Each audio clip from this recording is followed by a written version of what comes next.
everybody, Joshua here with the Heavy Piano YouTube channel. This video today will be a tutorial on Bob Dylan's Don't Think Twice.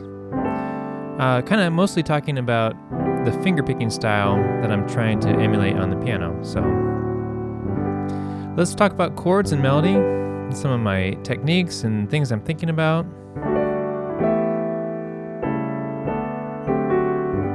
So yeah, let's get right into it. I'll give you some chords here. Let's see here. We have a G major, D7, E minor, to C, G, D. It's kind of like a 5/7 turnaround. G again, D7 again, E minor again. Then it's like an A over C sharp. I think I'm doing like a sus, like a D sus. You could even do like G over D or just D sus to D. And then going to the D7 to G again. Then we have our G7, C. The way I play it, it's like an A over C sharp. Do that D in there if you wanted, make it a 7th. And then I play the G over D. It's like a B over D sharp, E minor. Walk the chords down. D sus or a D, C, to D. So G to D to G. So yeah, I know that's kind of a whirlwind, but what I would recommend is get some chords that you like from online, even from like a guitar chord chart, and follow along with those chords. One of the techniques I'm using, in jazz there's this idea, it's called like three hands or three voices. Like you have like a bass being played, then you have your middle voices, and then you have your upper voice. So there's actually like three parts being played at the same time. Now, when I try to create these versions of pop tunes or folk tunes or rock songs, I'm kind of thinking in terms of like how can I recreate in a way that feels authentic to me, like the style of the song or whatever arrangement I'm trying to do. So in this case, I'm doing this like this finger picking guitar style, right?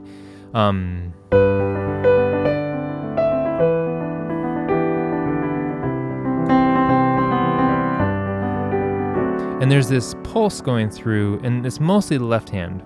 So instead of using like a 3-hand technique, it's more of like a 2-hand, kind of. So our left hand is going to be creating this pulse that goes through without being monotonous, but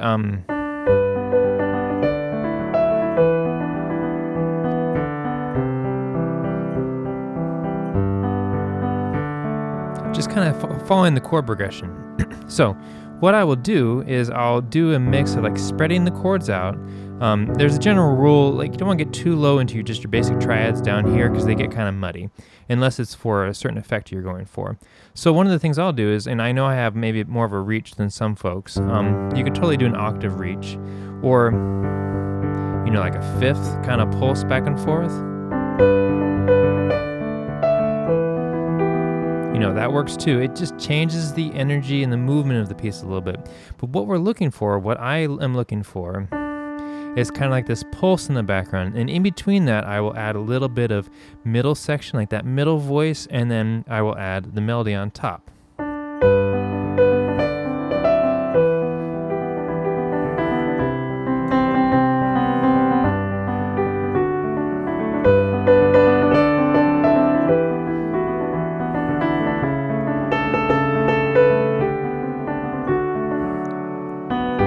So you can kind of see I'm adding some syncopation in my right hand as well, but then the left hand's more or less bum bum bum bum bum bum bum bum.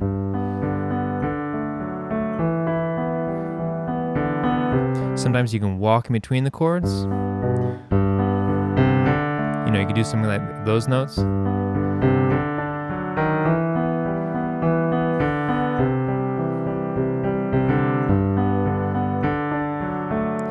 And I'm changing up some of the rhythms. Again, I'm more thinking about, okay, here's my chord. So for instance, G chord, right? What can I work around with this? So just we'll just let the right hand kind of hang out. But in my left hand, I have all these options, right?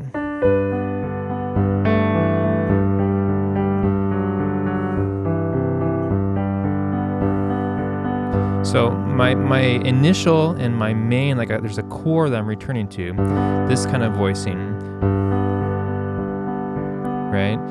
Also too, watch, one thing I should point out, like if you have smaller hands, this is maybe not the best shape for playing. Try to return to neutral as often as you can. So like, and we're not moving too quickly, so sometimes the big thing here I would say is just like avoid any tension. So I'm doing this, maybe not the best technique right there, creating that cross and having some tension. So try to keep it relaxed, you know. Experiment with different fingerings with the idea of centering. You're centering your hand over the chords, just as a technique to avoid some tension in your playing and just like a physical exhaustion. So just from this one chord, I can play around and create different feelings with my left hand accompaniment.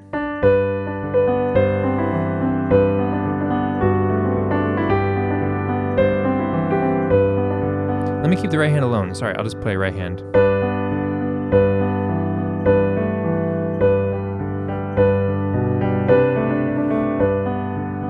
So I went to C there as a stronger C chord, but I'm thinking like, okay, so I can modify my chord with all these different notes within the G diatonic scale, right?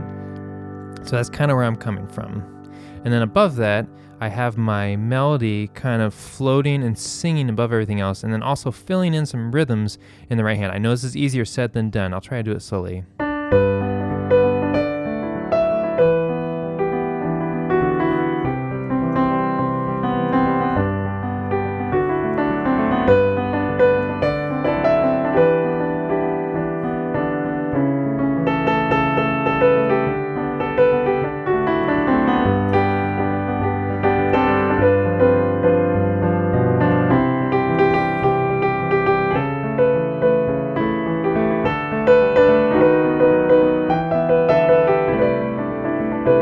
So for that, I'm walking these chords down, E minor, D, C.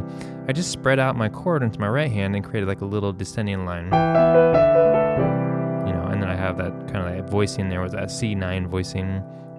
I do have some double notes, which is kind of like a no-no in jazz, but I'm not necessarily playing strict jazz. I shouldn't say no-no in jazz, but just like it weakens the sound a little bit. You kind of want to stretch your chords out. So again, this is like a certain style that I am playing for this arrangement.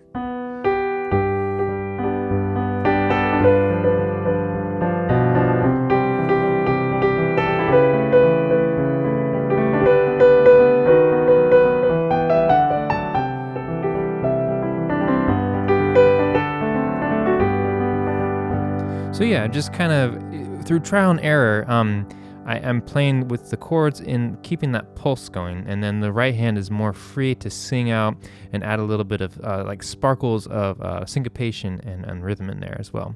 So let's see here. Some of the things I would practice if I were to take this at home. Just taking the triad.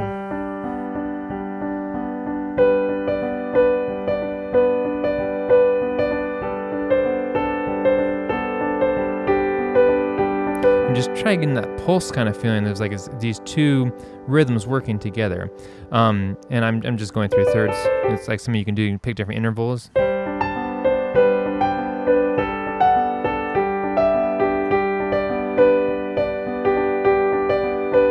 So I can also just take triads with both my hands. So here's my G chord. I can go to the D.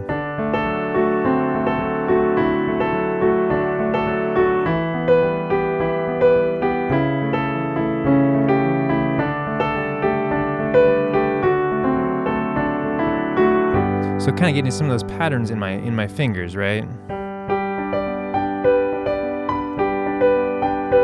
And again, I'm just playing around with the notes within the chord, trying to create some patterns and then keeping the pulse in the left hand steady.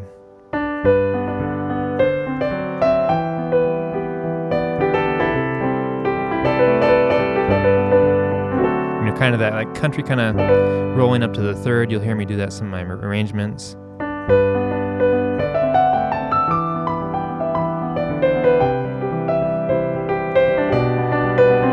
You don't always have to use the root for your chords. You know, I went down to that B over G, the first inversion. Let's see here. Da, da, da, da, da.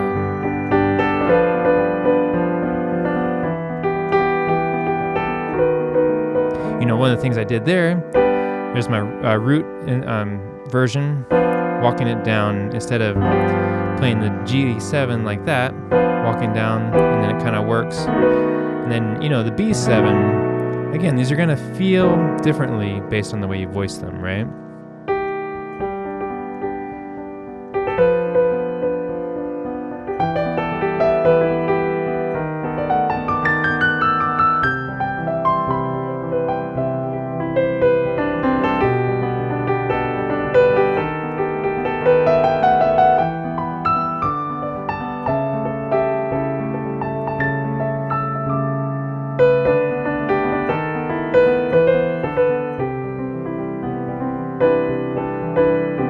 Another things I do is just kind of try to find shapes. In this case, I got 2 notes together, and then I have a note kind of spaced about 3 notes apart.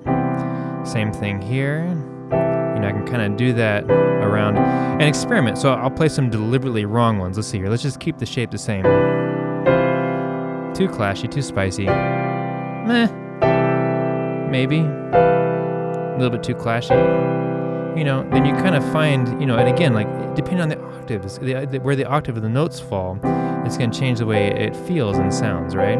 This feels differently than that, feels differently than this, feels differently than, you know, the way you play everything. So adding all these colors into your palette, you know, it hopefully it becomes something like you don't have to think about it, and it's more like I have this feeling, and when I get to this spot, I want... And it's not even I want to. It hopefully becomes like an intuitive thing.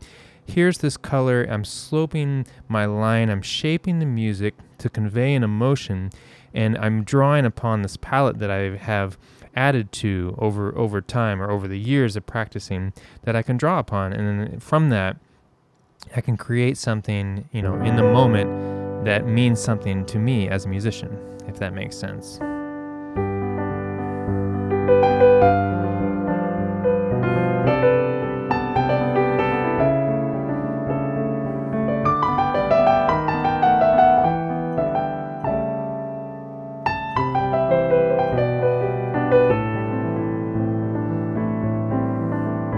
I can repeat that idea. You know, also just kind of playing around with the chords within this progression and mixing them up a little bit and seeing what comes of my melody lines.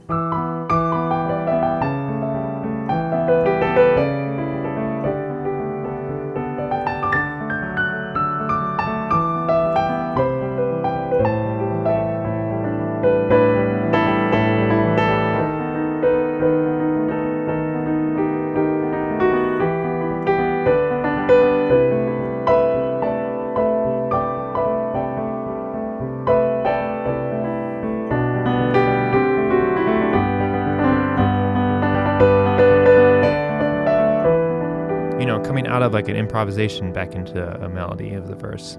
But I know that's a little bit light on the maybe on the technical or the chords and melodies side of it, but I wanted to share more of some of my ideas about again, it's like I'm not like thinking about what I'm doing. I'm practicing or taking the time to like get these different kind of sounds in my hands and like kind of like what does, you know, what do these feel like? And when I play these sounds, is it getting too far away from the style that I feel like playing in the moment?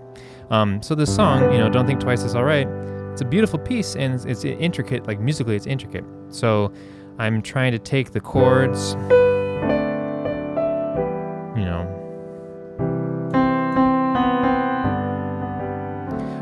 and create something of my own out of it. So I hope this helps some people maybe come up with some ideas of your own. You know, pull chords from a site that you trust or that they sound like they're pretty close, and experiment with some of these ideas. You know, some of these like the pulse of the left hand, and then playing around with the right hand. You know, like within. You know, maybe that ninth there is too pretty there. But let's see. What if I do? You there's that kind of sound. There's my ninth. There is something about doubling a ninth that kind of has a nice ring to it. Again, it's like there's not like a right or wrong way when you're trying to create your own versions of things, for yourself or for your friends or for anyone who might listen. So I hope you found this helpful. I want to say a big thank you to my patrons on Patreon for supporting the channel. I really appreciate everyone there. And giving the suggestions of like songs to cover. It's really cool for me to expand. I got more arrangements coming, and hopefully more helpful little videos like these. Yeah. Any questions or comments, leave them below. I'll try to get back to you. Appreciate you hanging out with me and watching the videos. Take care.